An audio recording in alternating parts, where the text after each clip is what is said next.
O Grande Conflito, capítulo 29. Por que existe o sofrimento? Para muitos espíritos, a origem do pecado e a razão de sua existência são causa de grande perplexidade. Veem a obra do mal, com seus terríveis resultados de miséria e desolação, e põem em dúvida como tudo isso possa existir sob o reinado de um ser que é infinito em sabedoria, poder e amor. Eis um mistério, para o qual não encontram explicação. E em sua incerteza e dúvida, tornam-se cegos para verdades plenamente reveladas na Palavra de Deus e essenciais à salvação. Existem os que, em suas pesquisas concernentes à existência do pecado, se esforçam por esquadrinhar aquilo que Deus nunca revelou. Por isso, não encontram solução para suas dificuldades. E os que mostram tal disposição para a dúvida e cavilação aproveitam-se disto como desculpa para rejeitar as palavras das Sagradas Escrituras. Outros, entretanto, deixam de ter a compreensão satisfatória a respeito do grande problema do mal devido a terem a tradição e a interpretação errônea obscurecido o ensino da Bíblia relativo ao caráter de Deus, à natureza de seu governo e aos princípios que regem seu trato com o pecado. É impossível explicar a origem do pecado de maneira a dar a razão de sua existência. Todavia, bastante se pode compreender em relação à origem, bem como à disposição final do pecado, para que se faça amplamente manifesta a justiça e benevolência de Deus em todo o seu trato com o mal. Nada é mais claramente ensinado nas Escrituras do que o fato de não haver sido Deus, de maneira alguma, responsável pela manifestação do pecado, e de não ter havido qualquer retirada arbitrária da graça divina, nem deficiência no governo divino, para que dessem motivo ao irrompimento da rebelião. O pecado é um intruso, por cuja presença nenhuma razão se pode dar. É misterioso, inexplicável. Desculpá-lo corresponde a defendê-lo. Se para ele se pudesse encontrar desculpa, ou mostrar-se causa para a sua existência, deixaria de ser pecado. Nossa única definição de pecado é a que é dada na Palavra de Deus. É quebrantamento da lei. É o efeito de um princípio em conflito com a grande lei do amor, que é o fundamento do governo divino.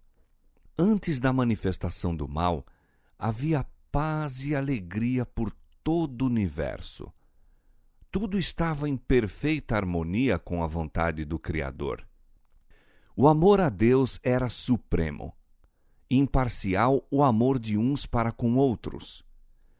Cristo, o Verbo, o unigênito de Deus, era um com o Eterno Pai, um na natureza, no caráter e no propósito, e o único ser em todo o universo que poderia entrar nos conselhos e propósitos de Deus. Por Cristo, o Pai efetuou a criação de todos os seres celestiais. Nele foram criadas todas as coisas que há nos céus, sejam tronos, sejam dominações, sejam principados, sejam potestades. Colossenses 1,16. E tanto para com Cristo como para com o Pai, todo o céu mantinha lealdade.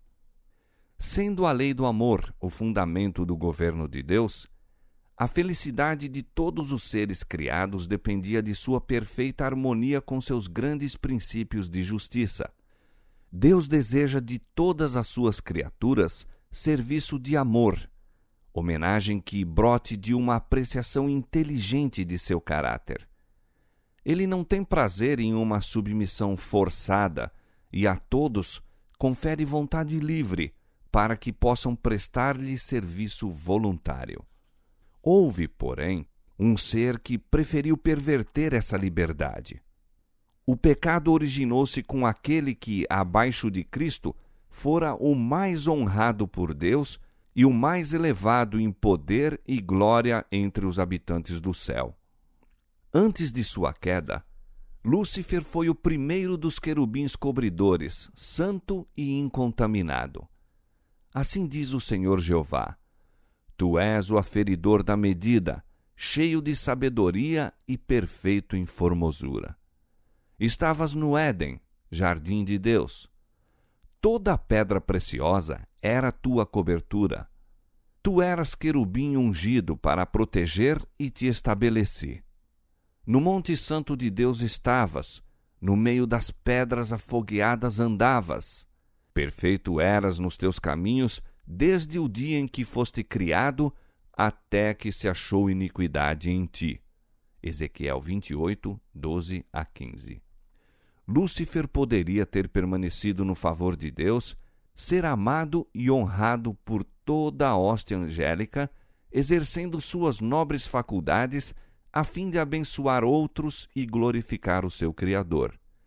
Mas, diz o profeta, elevou-se o teu coração por causa da tua formosura, corrompeste a tua sabedoria por causa do teu resplendor. Ezequiel 28, 17. Pouco a pouco, Lúcifer veio a condescender com o desejo de exaltação própria. Estimas o teu coração como se fora o coração de Deus. E tu dizias: acima das estrelas de Deus exaltarei o meu trono, e no monte da congregação me assentarei. Subirei acima das mais altas nuvens, e serei semelhante ao Altíssimo. Ezequiel capítulo 28, verso 6, e Isaías capítulo 14, versos 13 e 14. Em vez de procurar fazer com que Deus fosse supremo nas afeições e lealdades de suas criaturas, era o esforço de Lúcifer conquistar para si o seu serviço e homenagem, e cobiçando a honra que o infinito Pai conferira a seu filho, este príncipe dos anjos aspirou ao poder cujo uso era prerrogativa de Cristo unicamente. O céu todo se regozijava com refletir a glória do Criador e celebrar o seu louvor. E enquanto Deus assim fora honrado, tudo era paz e alegria. Uma nota dissonante, porém, deslustrava agora as harmonias celestiais.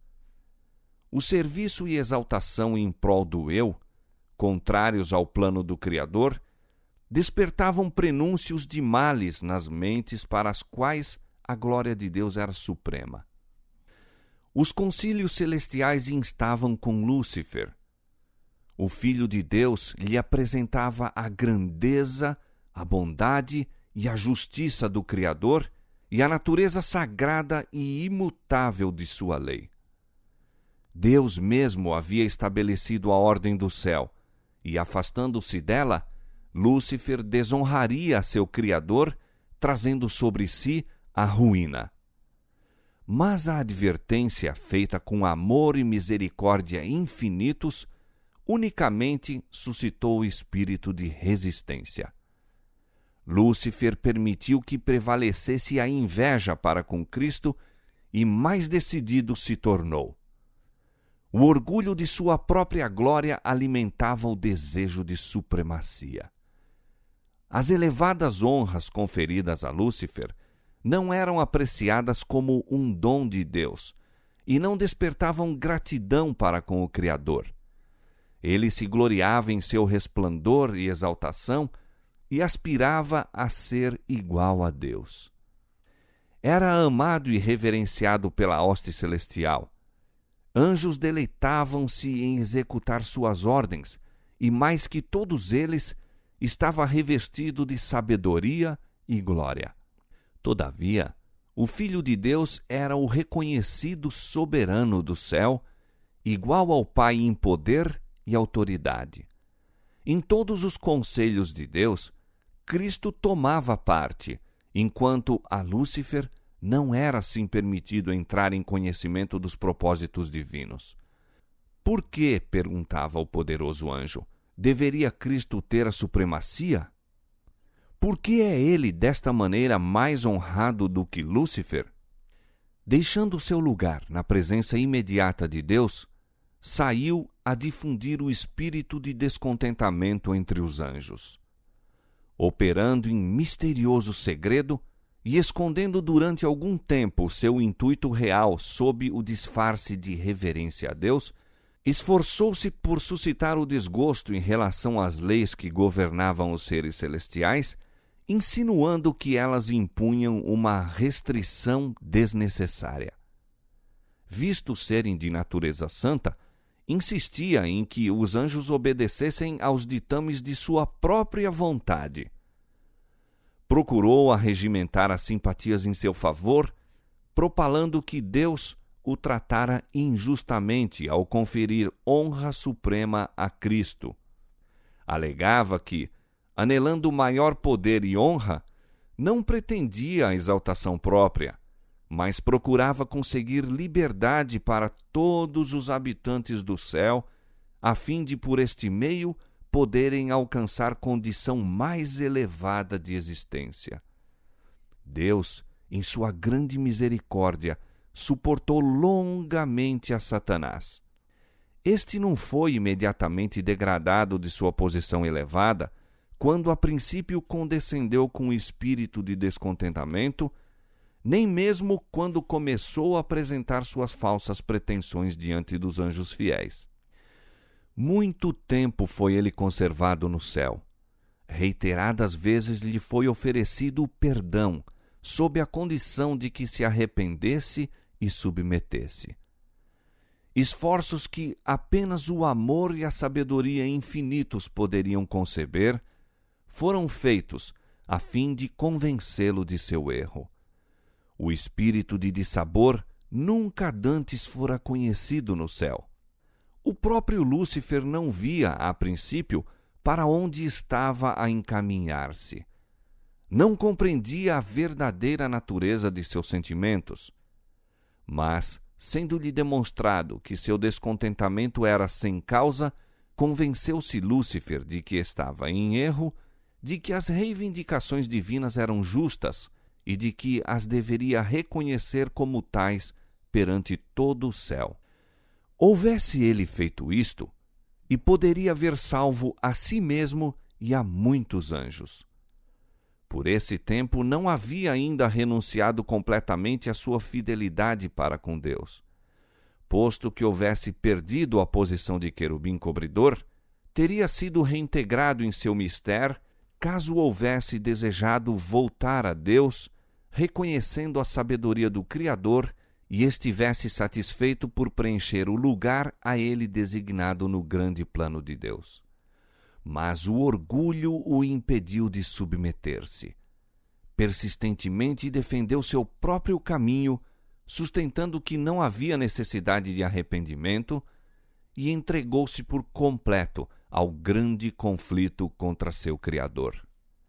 Todas as faculdades de sua mente superior foram então aplicadas à obra do engano, a fim de conseguir a simpatia dos anjos que tinham estado sob suas ordens.